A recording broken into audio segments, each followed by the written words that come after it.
Imtiaz Sooliman. Good morning to you, Imtiaz, from Gift to the Givers. I know you always jump in very quickly, and despite you now having to help with this process, this tragedy, Imtiaz, you're helping with the EMS on this. But I'm sure you have plenty to say about a tragedy like this, which should never have happened. Good morning, Imtiaz.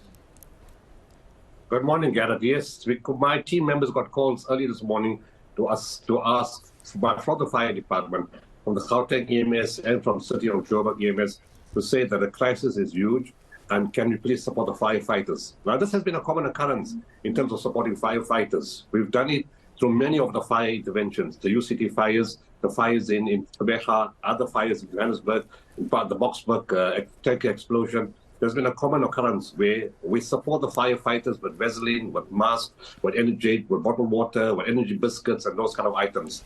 So that's the first phase. Of course, in terms of assisting the victims, we can't do anything right now until the fire is settled, until we know where they're going to be relocated and what has to be done thereafter.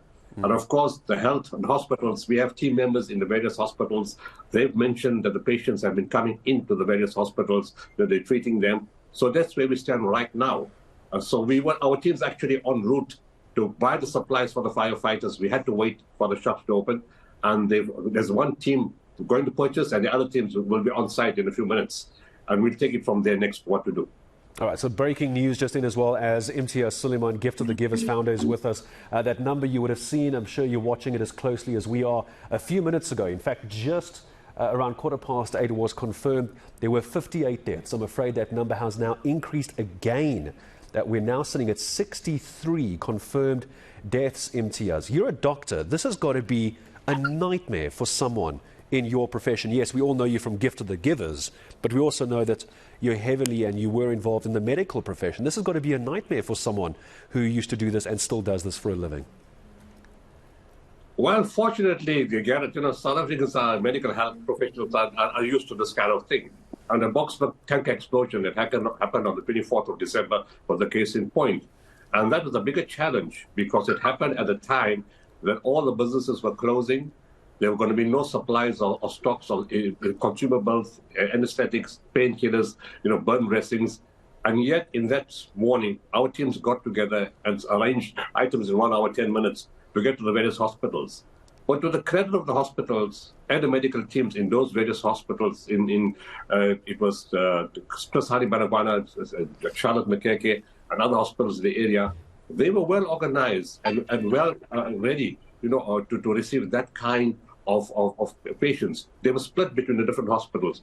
So in terms of South African healthcare, our personnel, my healthcare workers in public and private, are very geared up to deal with mass trauma. The other big challenge was the fire in Charlotte in 2021, where you had to move over 890 patients in a matter of 12 hours to various hospitals. And that included patients, kids from pediatric ICUs. And they did a remarkable job. So in terms of the capacity, the capability, the professionalism, and the capacity of healthcare workers in South Africa, we can deal with this. The problem is, why should it happen? That's what we should be looking at, and that's a bigger question. We heard that explosion took place a few weeks ago in Johannesburg. We're not sure it was a gas explosion or what it was. But I think overall, Gareth, we need to re-look at inner city, and not even inner city, just the country as a whole, where landlords, and of course I know I've heard this is a hijacked building, but overall we need to look at maintenance, building laws, infrastructure, electrical supply, water, safety, fire escapes, fire extinguishers, all those kind of things. We need a concerted effort from government, from municipalities, from different government departments, from inspectors, and of course owners and people have to take responsibility to make sure we have the inner city and general rejuvenation of buildings and looked after and maintained.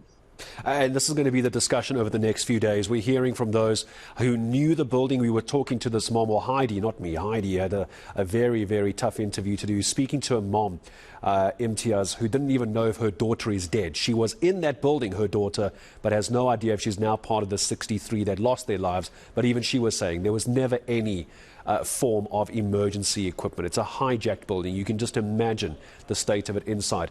Imtiaz, I need to go back to Heidi quickly, back at the scene, but just as I say goodbye, anything that the public can do? I know normally you're on top of this, but even Gift of the Givers might need some help sometimes. Is there anything you need that the public can help with?